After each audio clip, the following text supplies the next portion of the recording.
Hello everyone, कैसे हैं आप सभी। स्वागत है आप सभी का आपके अपने यूट्यूब चैनल बीरे स्टडी पॉइंट पर। तो आज की इस वीडियो में हम बात करने वाले हैं हिंदी भाषा का व्यवहारिक व्याकरण के बारे में। और जो क्वेश्चन मैं आपको बता रहा हूँ, अगर आपने उन क्वेश्चन आंसर को अच्छे से प्रिपेयर कर लिया तो आपके एग्जाम में वही सेम क्वेश्चन आपको देखने को मिलने वाले हैं। एंड एज यू नो, हम अपनी वीडियो में आपको सिर्फ और सिर्फ इंपॉर्टेंट कंटेंट ही पढ़ाते हैं जो कि आपके एग्जाम के पॉइंट ऑफ व्यू से काफी ज्यादा इंपॉर्टेंट होते हैं। बेसिकली जिन टॉपिक से आपके एग्जाम में क्वेश्चन पूछे जाते हैं। तो आज की इस वीडियो में मैं आपको जो क्वेश्चन बताने वाला हूँ वो सेम क्वेश्चन आपको आपके एग्जाम में देखने को मिलेंगे, ये मेरी गारंटी है। तो बिना टाइम वेस्ट करते हुए बढ़ते हैं अपने वीडियो की तरफ। क्या आप स्क्रीन पे देख पा रहे हो, कुछ इस तरीके से आपके एग्जाम में क्वेश्चंस पूछे जाते हैं। अगर आप इन सभी क्वेश्चंस को पढ़े हुए तो आप एक कंक्लूजन पे पहुंचोगे कि इन सभी क्वेश्चंस में बेसिकली आपसे यही पूछा जा रहा है कि आपको बताना है कि आखिर संज्ञा होती क्या है, इसको डिफाइन करना है और उसके साथ ही इसके भेद को बताना है विद एग्जाम्पल के साथ आपको ये सारी की सारी चीजें बतानी है। तो चलिए हम बात करते हैं हमें अपने आंसर को एग्जाम में किस तरीके से लिखना है। तो चलिए सबसे पहले समझते हैं कि आखिर संज्ञा होती क्या है, इसकी परिभाषा क्या होती है। तो देखिए मैं आपको बता दूं कि संज्ञा, इसे हम इंग्लिश में कहते हैं नाउन। और नाउन का मतलब क्या होता है, नेमिंग वर्ड, यानी कि किसी चीज का नाम। जैसे किसी व्यक्ति का नाम हो सकता है, वस्तु का नाम हो सकता है, स्थान या भाव के नाम को हम संज्ञा कहते हैं। अगर मैं एग्जाम्पल की बात करूं, जैसे राम किसी लड़के का नाम हो सकता है, ताजमहल किसी इमारत का नाम हो सकता है, और दिल्ली जैसे किसी जगह का नाम हो सकता है। तो इन सभी चीजों को हम कहते हैं संज्ञा, मतलब किसी भी चीज के नाम को हम संज्ञा कहते हैं। सो आई होप अब आपको समझ में आ गया होगा कि संज्ञा होती क्या है, यानी नाउन होता क्या है। तो इसके बाद चलिए हम बात करते हैं संज्ञा के भेद के बारे में, यानी इसके टाइप्स के बारे में। तो मैं आपको बता दूं कि संज्ञा के 3 भेद होते हैं, यानी इसके 3 टाइप्स होते हैं। पहला है व्यक्तिवाचक संज्ञा, दूसरा है जातिवाचक संज्ञा और तीसरा है भाववाचक संज्ञा। तो चलिए एक एक करके इन्हें थोड़ा सा और डिटेल में समझते हैं। तो इसके अंदर सबसे पहले हम बात करने वाले हैं व्यक्तिवाचक संज्ञा के बारे में। तो मैं आपको बता दूं कि व्यक्तिवाचक संज्ञा को हम इंग्लिश में प्रॉपर नाउन भी कहते हैं। और मैं आपको बता दूं कि ये किसी भी एक स्पेसिफिक व्यक्ति, वस्तु, स्थान या भाव के नाम को ही हम व्यक्तिवाचक संज्ञा यानी प्रॉपर नाउन कहते हैं। तो चलिए इसे एक एग्जाम्पल के थ्रू समझते हैं। जैसे अगर मैं एग्जाम्पल की बात करूं, राम, ताजमहल, गंगा, दिल्ली, ये सभी वो स्पेसिफिक नाम है, एक पर्टिकुलर नाम है, इसलिए हम इसे प्रॉपर नाउन कहते हैं, यानी व्यक्तिवाचक संज्ञा कहते हैं। तो इसके बाद चलिए हम बात करते हैं जातिवाचक संज्ञा के बारे में, जिसे इंग्लिश में हम कॉमन नाउन भी कहते हैं। तो मैं आपको बता दूं कि जातिवाचक संज्ञा वो शब्द होते हैं जो कि किसी ग्रुप को बताते हैं। तो अगर मैं एग्जाम्पल की बात करूं, इसके एग्जाम्पल हैं जैसे पुस्तक, पर्वत, कुत्ता और नदी। जैसे अगर मैं एग्जाम्पल की बात करूं, अगर हम बात करें गंगा, यमुना, सरस्वती, तो इन सभी को हम एक पर्टिकुलर नाम से कैसे बुला सकते हैं, एक कॉमन नाउन से, तो वो है नदी। क्योंकि अगर हम नदी को कहते हैं तो इसमें सारी की सारी नदियां शामिल हो जाती हैं। जैसे अगर मैं आपको एक एग्जाम्पल के थ्रू समझाऊं, अगर मैं बात करूं हिमालय के बारे में, तो ये एक स्पेसिफिक पर्वत का नाम मैं आपको बता रहा हूँ। लेकिन अगर मैं बात करूं पर्वत, तो इस पर्वत के अंदर वो सारे के सारे पर्वत शामिल होते हैं, जैसे हिमालय पर्वत, एंडीज पर्वत, वो सारे के सारे पर्वत इसमें शामिल होते हैं, यानी ये उन सभी का एक कॉमन नाउन है। तो इसीलिए पर्वत एक कॉमन नाउन है, यानी जातिवाचक संज्ञा है। तो इसके बाद चलिए हम बात करते हैं भाववाचक संज्ञा के बारे में। तो मैं आपको बता दूं कि जो शब्द किसी चीज या पदार्थ की अवस्था, दशा या भाव को बताते हैं, उन सभी शब्दों को हम भाववाचक संज्ञा कहते हैं। जैसे अगर मैं एग्जाम्पल की बात करूं, बुढ़ापा, मोटापा, मिठास, ये सभी भाववाचक संज्ञा के एग्जाम्पल हैं। जैसे अगर मैं आपको समझाऊं, बुढ़ापा और मोटापा ये एक अवस्था या फिर दशा को बताता है। सो आई होप अब आपको समझ में आ गया होगा कि आखिर नाउन होता क्या है, इसके कितने टाइप्स होते हैं। तो आपको क्या करना है, कमेंट सेक्शन में जो मैंने अभी आपको बताया उन सभी चीज़ों को कमेंट सेक्शन में लिखना है, जिससे कि आपको साथ ही साथ सारी की सारी चीज़ें याद हो जाए। आप देख रहे हैं मेरा चैनल बीरे स्टडी पॉइंट, और अगर अभी तक आपने मेरे चैनल को सब्सक्राइब नहीं किया है तो सब्सक्राइब करके बेल आइकन को जरूर प्रेस करना, ताकि मेरे चैनल पे आने वाली सभी वीडियो का नोटिफिकेशन सबसे पहले आप तक पहुंचे। तो चलिए अब वीडियो में आगे बढ़ते हैं। नेक्स्ट टाइप का आपके एग्जाम में क्वेश्चन पूछा जाता है, वो सर्वनाम के ऊपर पूछा जाता है, जिसे हम इंग्लिश में प्रोनाउन भी कहते हैं। तो जैसा कि आप स्क्रीन पे देख पा रहे हो, कुछ इस तरीके से आपके एग्जाम में क्वेश्चंस पूछे जाते हैं सर्वनाम को लेकर, यानी प्रोनाउन को लेकर। अगर आप इन सभी क्वेश्चंस को पढ़ते हो तो आप एक कंक्लूजन पे पहुंचोगे कि इन सभी क्वेश्चंस में बेसिकली आपसे यही पूछा रहा है कि सर्वनाम से आप क्या समझते हो, इसकी एक डेफिनेशन बताइए, और उसके साथ ही इसके कितने भेद होते हैं, यानी इसके कितने टाइप्स होते हैं, उसको भी बताइए, एग्जाम्पल के साथ बताइए। तो चलिए हम समझते हैं आखिर ये सर्वनाम होते क्या हैं। तो मैं आपको बता दूं कि सर्वनाम ऐसे वर्ड्स होते हैं जो कि संज्ञा के स्थान पर यूज किए जाते हैं। अगर मैं एग्जाम्पल की बात करूं, जैसे मैं, तू, आप, हम, वो, तो ये सभी वो वर्ड्स हैं जो कि हम संज्ञा के स्थान पर यूज किए जाते हैं, इसीलिए इसे हम सर्वनाम कहते हैं। जैसे अगर मैं एग्जाम्पल की बात करूं, अब राम किसी लड़के का नाम है, तो हम राम बार बार उसको उसके नाम से नहीं बुलाते हैं, हम उसे बोलते हैं आप, तू, वह। तो ये सभी संज्ञा के स्थान पर यूज किए जा रहे हैं, इसीलिए हम इसे सर्वनाम कहते हैं। तो इसके बाद चलिए हम बात करते हैं सर्वनाम के भेद के बारे में, यानी इसके टाइप्स के बारे में। तो मैं आपको बता दूं कि सर्वनाम के टोटल 6 भेद होते हैं, यानी इसके 6 टाइप्स होते हैं। पहला है पुरुषवाचक सर्वनाम, दूसरा है निजवाचक सर्वनाम, तीसरा है निश्चयवाचक सर्वनाम, चौथा है अनिश्चयवाचक सर्वनाम, पांचवा है संबंधवाचक सर्वनाम और लास्ट छठा है प्रश्नवाचक संवाद। तो चलिए एक एक करके थोड़ा सा और डिटेल में समझते हैं। तो चलिए हम सबसे पहले बात करते हैं पुरुषवाचक सर्वनाम के बारे में। तो मैं आपको बताना चाहूंगा कि जो सर्वनाम शब्द व्यक्तिवाचक संज्ञा के स्थान पर यूज होते हैं उसे हम पुरुषवाचक सर्वनाम कहते हैं, जैसे मैं, तुम, हम, आप, वे। तो नेक्स्ट है निजवाचक सर्वनाम। तो मैं आपको बता दूं कि जो सर्वनाम शब्द स्वयं के लिए यूज होते हैं उसे हम निजवाचक सर्वनाम कहते हैं, जैसे आप ही, खुद, अपने। तो ये सभी वो शब्द हैं जो कि हम अपने लिए यानी खुद के लिए यूज करते हैं, और इन्हीं शब्दों को हम निजवाचक सर्वनाम कहते हैं। तो इसके बाद चलिए हम बात करते हैं निश्चयवाचक सर्वनाम के बारे में। तो मैं आपको बता दूं कि जो सर्वनाम शब्द किसी निश्चित व्यक्ति या वस्तु के बारे में बताता हो, जैसे यह, वह, वे। तो ये सभी वो शब्द हैं जिसे हम निश्चयवाचक सर्वनाम कहते हैं। अगर मैं एग्जाम्पल की बात करूं, जैसे ये मेरी घड़ी है, तो इसमें जो वर्ड है यह, ये बताता है कि ये जो घड़ी है ये उसी की है, ये इस बात को कंफर्म करता है। तो इसीलिए ये जो वर्ड लिखा है ये एक निश्चयवाचक सर्वनाम है। तो इसके बाद चलिए हम बात करते हैं अनिश्चयवाचक सर्वनाम के बारे में। तो मैं आपको बताना चाहूंगा कि जो सर्वनाम शब्द किसी निश्चित व्यक्ति या वस्तु के बारे में नहीं बताता है उसे हम अनिश्चयवाचक सर्वनाम कहते हैं। मतलब जहां पर हमें कंफर्म इंफॉर्मेशन नहीं मिलती है उसे हम कहते हैं अनिश्चयवाचक सर्वनाम। जैसे अगर मैं एग्जांपल की बात करूं, लस्सी में कुछ पड़ा है। अब लस्सी में क्या पड़ा है ये हमें नहीं पता, कौन सी स्पेसिफिक चीज है ये नहीं पता, लेकिन लस्सी में कुछ पड़ा है। तो इस तरीके से ये अनिश्चित है, इसलिए हम इसे कहते हैं अनिश्चयवाचक सर्वनाम। तो चलिए इसे एक और एग्जाम्पल के थ्रू समझते हैं। अगला एग्जाम्पल है, शायद किसी ने घंटी बजाई है। अब किसने बजाई है ये कंफर्म नहीं है, ये अनिश्चित है, इसलिए इसे हम अनिश्चयवाचक सर्वनाम कहते हैं। तो इसके बाद चलिए हम बात करते हैं संबंधवाचक सर्वनाम के बारे में। तो मैं आपको बताना चाहूंगा कि जिन सर्वनाम शब्दों का यूज किसी व्यक्ति या वस्तु के संबंध को बताने के लिए किया जाता है उन्हें हम संबंधवाचक सर्वनाम कहते हैं। अगर मैं एग्जाम्पल की बात करूं, जैसे जैसा बोओगे वैसा पाओगे, यानी इसमें एक रिलेशन है, एक संबंध बताता है कि अगर आप गलत काम करते हो तो उसका जो रिजल्ट होगा वो भी गलत ही होगा। तो इसके बाद लास्ट अब हम बात करते हैं प्रश्नवाचक सर्वनाम के बारे में। तो मैं आपको बताना चाहूंगा कि जिन सर्वनाम का यूज किसी प्रश्न को पूछने के लिए किया जाता है उसे हम प्रश्नवाचक सर्वनाम कहते हैं। अगर मैं एग्जाम्पल की बात करूं, जैसे रमेश क्या खा रहा है, तो इसमें हम क्वेश्चन पूछ रहे हैं सामने वाले से। या फिर दूसरा एग्जाम्पल है, कमरे में कौन बैठा है, हमें नहीं पता तो हम उससे पूछ रहे हैं कमरे में कौन बैठा है, हम उससे प्रश्न कर रहे हैं। तो इसीलिए इन सभी चीजों को हम कहते हैं प्रश्नवाचक सर्वनाम।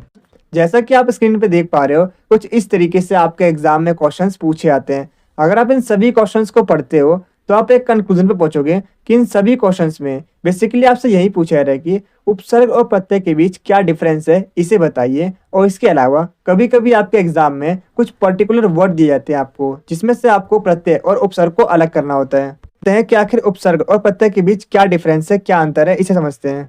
तो चलिए हम सबसे पहले बात करते हैं उपसर्ग के बारे में। तो मैं आपको बता दूं कि उपसर्ग 2 वर्ड से मिलकर बनाएगा। पहला आएगा उप और दूसरा आएगा सर्ग। अब उप का मतलब होता है पास या फिर निकट, और सर्ग का मतलब होता है बनाना। तो इस तरीके से उपसर्ग वो शब्दांश है जो किसी मूल शब्द के आरंभ में जुड़कर यानी आगे जुड़कर उसके अर्थ को बदल देता है और एक नया वर्ड बना देता है, इसी को हम कहते हैं उपसर्ग। जैसे अगर मैं एग्जाम्पल की बात करूं, जैसे हार एक शब्द है, अब इसके आगे हमने एक और शब्द जोड़ दिया प्र, तो अब ये वर्ड बन गया प्रहार। तो इससे एक नया वर्ड बन गया और उसके मीनिंग भी डिफरेंस है। जैसे हार एक वर्ड है और उसके आगे अगर हमने जोड़ दिया वी तो बन जाता है एक नया वर्ड विहार। ठीक इसी तरीके से भाग्य एक शब्द है और अगर हम उसके आगे दू जोड़ दें तो बन जाता है एक नया वर्ड दुर्भाग्य। ठीक इसी तरीके से डर एक शब्द है, लेकिन अगर हम उसके आगे नी जोड़ देते हैं, एक नया वर्ड नी जोड़ देते हैं, तो अब नया वर्ड बन जाता है निडर। जैसे उपकार वर्ड को अगर हम दो पार्ट्स में तोड़ें तो ये बनता है उप जमा कार। इसके अंदर जो उप है वो उपसर्ग है और जो कार है वो मूल शब्द है। ठीक इसी तरीके से परिभ्रम को अगर हम तोड़ें तो ये दो वर्ड्स में टूटता है। पहला है परि जमा दूसरा भ्रम। तो इसमें जो परि है ये उपसर्ग है और जो भ्रम है वो मूल शब्द है। ठीक इसी तरीके से अगर हम बात करें सुगंध की, सुगंध को दो पार्ट्स में तोड़ें तो ये बनता है सु जमा गंध। इसके अंदर जो सु है वो है हमारा उपसर्ग और जो गंध है वो है हमारा मूल शब्द है। इसके अलावा सम्मान, तो इसके अंदर दो वर्ड्स हैं सम जमा मान। इसमें जो सम है वो उपसर्ग है और जो मान है वो हमारा मूल शब्द है। ठीक इसी तरीके से अगर हम बात करें उपहार के बारे में, ये दो पार्ट्स में डिवाइड होगा। पहला है उप जमा हार, तो इसके अंदर जो उप है वो हमारा उपसर्ग है और जो हार है वो हमारा मूल शब्द है। इसके अलावा हम बात करें परिश्रम के बारे में, तो इसके अंदर जो परि है वो हमारा उपसर्ग है और जो श्रम है वो हमारा मूल शब्द है। इसके अलावा नेक्स्ट है निर्बल। मैं आपको इतने सारे एग्जाम्पल इसलिए दे रहा हूँ सो दैट अगर आपके एग्जाम में इनमें से क्वेश्चन आते हैं तो आप बिल्कुल भी मिस्टेक ना करो, इसलिए मैंने आपको इतने सारे एग्जाम्पल दिए हैं। तो नेक्स्ट है निर्बल, तो इसके अंदर निर जो है वो हमारा उपसर्ग है और बल हमारा मूल शब्द है। इसके अलावा सत्संग, इसके अंदर जो सत्य है वो है हमारा उपसर्ग और संग हमारा है मूल शब्द। तो इसके बाद चलिए हम बात करते हैं प्रत्यय के बारे में। तो मैं आपको बता दूं कि प्रत्यय शब्द दो शब्दों से मिलकर बना है। पहला है प्रति और दूसरा आएगा अय, जहाँ पर प्रति का मतलब होता है बाद में और अय का मतलब होता है चलने वाला। मतलब प्रत्यय वो शब्दांश होते हैं जो मूल शब्द के अंत में जुड़कर एक नया शब्द बनाते हैं। जैसे अगर मैं एग्जाम्पल की बात करूँ, सफलता, सफलता के अंदर जो हमारा मूल शब्द है वो है सफल, और अगर हम उसमें जोड़ देते हैं ता तो एक नया शब्द बनता है सफलता। तो इसके अंदर जो वर्ड है ता, ये हमारा प्रत्यय है जो कि सफल के पीछे जुड़कर एक नया शब्द बनाता है सफलता। तो ठीक इसी तरीके से अगर हम सुंदर वर्ड के पीछे ता जोड़ें तो बन जाता है सुंदरता। अगर हम पढ़ के पीछे जोड़ें आई तो बन जाता है पढ़ाई। ठीक इसी तरीके से अगर हम कृपा वर्ड के पीछे प्रत्यय आयु जोड़ें तो बन जाता है कृपालु। ठीक इसी तरीके से अगर हम बात करें श्रद्धा, श्रद्धा वर्ड है, इसके पीछे अगर हम प्रत्यय वर्ड लगाएं आलू तो बन जाता है श्रद्धालु। ठीक इसी तरीके से अगर हम आनंद शब्द के अंदर इत प्रत्यय जोड़ दें तो बन जाता है आनंदित। इसके अलावा अगर हम समाज शब्द के लास्ट में इक प्रत्यय जोड़ दें तो बन जाता है सामाजिक। इसके अलावा इतिहास शब्द के पीछे अगर हम इक प्रत्यय जोड़ें तो बन जाता है ऐतिहासिक।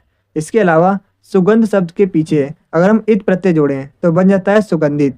इसके साथ ही गरीब शब्द के पीछे अगर हम ई प्रत्यय जोड़ें तो बन जाता है गरीबी। इसके अलावा सुंदर शब्द के पीछे अगर हम जोड़ें ता प्रत्यय तो बन जाता है सुंदरता। इसके अलावा पठ शब्द के पीछे अगर हम नीय प्रत्यय जोड़ें तो बन जाता है पठनीय। इसके अलावा मान शब्द के पीछे अगर हम नीय जोड़ें तो बन जाता है माननीय। इसके अलावा अपन शब्द के पीछे अगर हम त्व जोड़ें तो बन जाता है अपनत्व। सो आई होप अब आपको समझ में आ गया होगा उपसर्ग और प्रत्यय के बारे में, और इन दोनों के बीच क्या डिफरेंस है, क्या अंतर है, ये भी आपको अच्छे से समझ में आ गया होगा। तो आपके एग्जाम में कई बार वर्ड्स दिए जाते हैं और आपसे बोला जाता है कि इसमें उपसर्ग और प्रत्यय को अलग करो। तो ये कुछ आपके एग्जाम में प्रीवियस ईयर क्वेश्चन में पूछे गएंगे। आपको क्या करना है, इसके जो आंसर है वो आपको कमेंट सेक्शन में देने हैं। अगर आपको इस वीडियो के प्रॉपर आंसर वाले नोट चाहिए तो नोट्स का लिंक मैंने डिस्क्रिप्शन में डाल रखा है, आप वहाँ से नोट्स को डाउनलोड कर सकते हैं। नोट्स आपको हिंदी और इंग्लिश दोनों मीडियम में मिल जाएंगे।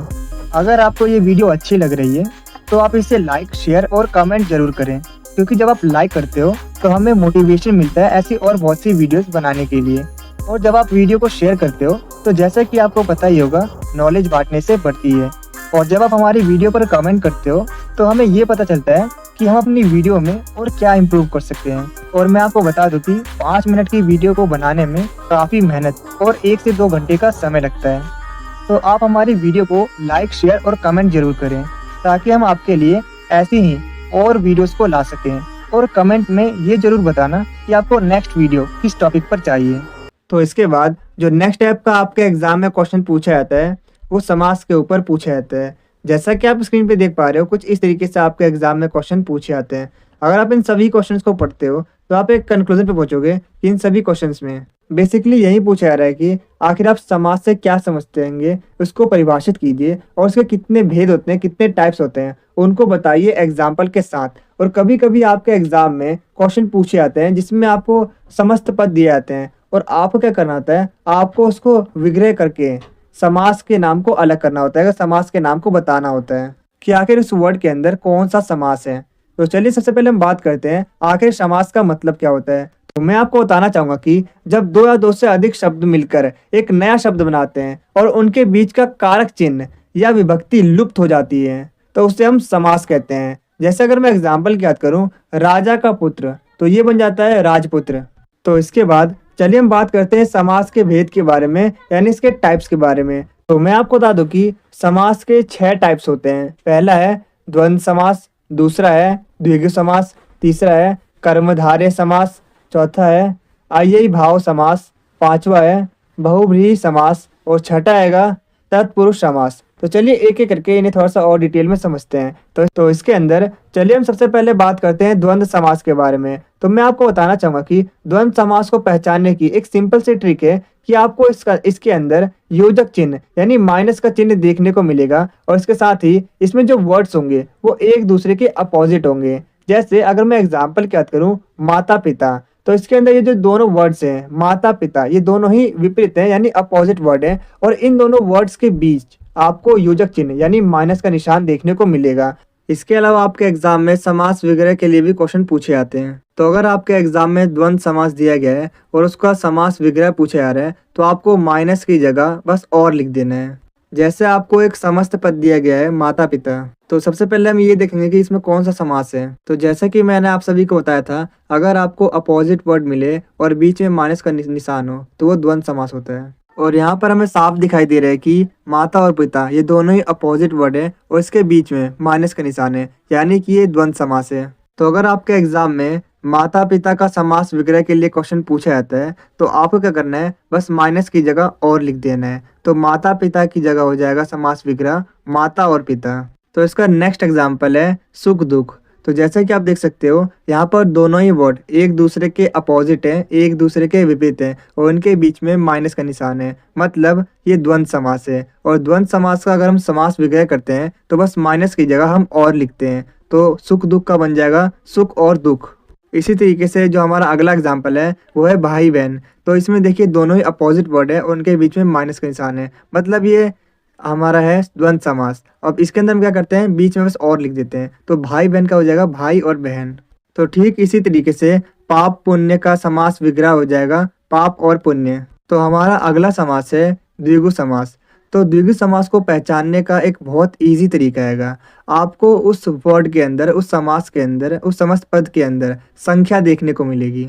जैसे अगर मैं एग्जाम्पल की बात करूं, नवरत्न, तो इसके अंदर जो नव लिखा है, नव का मतलब 9, मतलब ये नंबर को डिफाइन कर रहा है। तो इस तरीके से हम पहचान सकते हैं कि जो नवरत्न है वो द्विगु समास है। तो नवरत्न का समास विग्रह हो जाएगा नौ रत्नों का समूह। तो ठीक इसी तरीके से अब हम बात करते हैं अगले एग्जाम्पल की। तो अगला एग्जाम्पल है सप्तद्वीप। तो इसमें जो पहला वर्ड है सप्त यानी 7, तो इसका मतलब होता है 7 द्वीपों का समूह। तो जैसे कि आपको पता चल रहा है ये जो सप्तद्वीप है ये द्विगु समास है, तो इसका जो समास विग्रह होगा वो 7 द्वीपों का समूह होगा। तो नेक्स्ट एग्जाम्पल है त्रिभुवन। तो त्रिभुवन में जो हमारा पहला वर्ड आता है त्रि का मतलब होता है 3। तो इस तरीके से हमें पता चलता है कि जो समास है ये द्विगु समास है और इसका समास विग्रह हो जाएगा 3 भवनों का समूह। तो नेक्स्ट एग्जाम्पल है सप्त मंजिल। तो इसमें जो पहला वर्ड आ रहा है वो है सप्त, मतलब 7।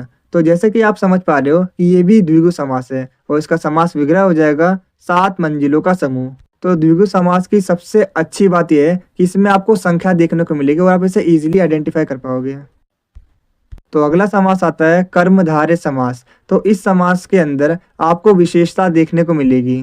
तो चलिए इसे एक एग्जाम्पल के थ्रू समझते हैं। जैसे एग्जाम्पल है काली मिर्च, इसका समास विग्रह हो जाएगा काली है जो मिर्च। तो इसमें जैसे कि आपको पता चल रहा है जो मिर्च है वो काली है, यानी कि ये इसकी विशेषता बता रहा है कि वो कौन से रंग की है, काले रंग की है। तो इस तरीके से हम पहचान सकते हैं कि ये कर्मधारय समास है क्योंकि इसमें उसकी विशेषता को बताया जा रहा है। तो इसका अगला एग्जाम्पल है नील कमल। इसका समास विग्रह हो जाएगा नीला है जो कमल। तो इसमें बताया जा रहा है जो कमल है नीला, तो नीला क्या हुआ उसकी विशेषता को बताया जा रहा है। तो ये भी हमारा कर्मधारय समास है।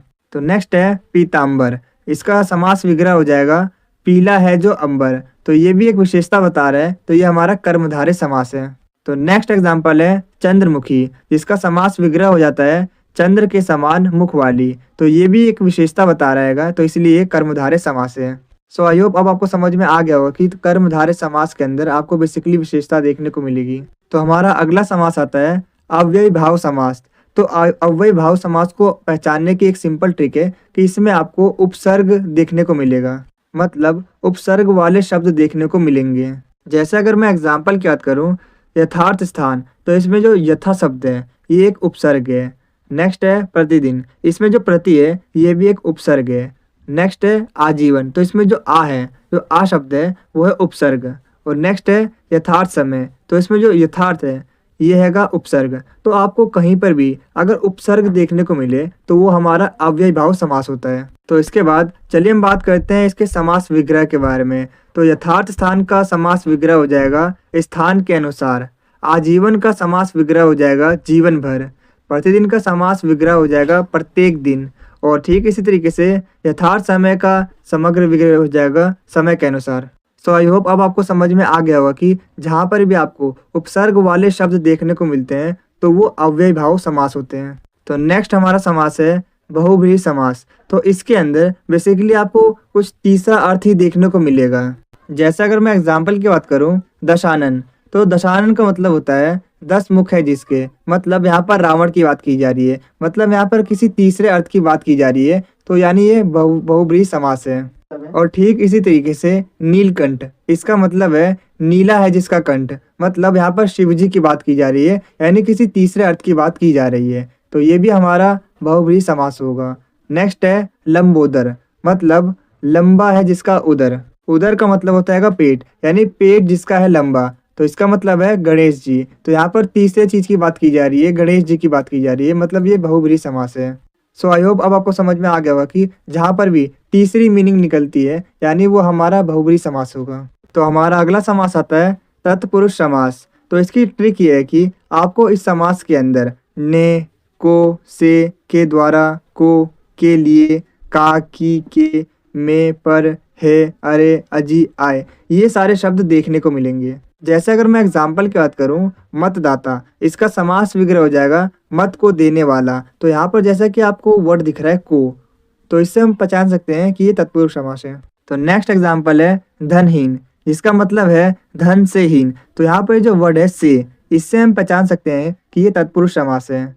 अगला है जन्मदाता, जिसका समास विग्रह हो जाएगा जन्म से उत्पन्न। तो यहाँ पर जो वर्ड है से, इससे हम पहचान सकते हैं कि ये तत्पुरुष समास है।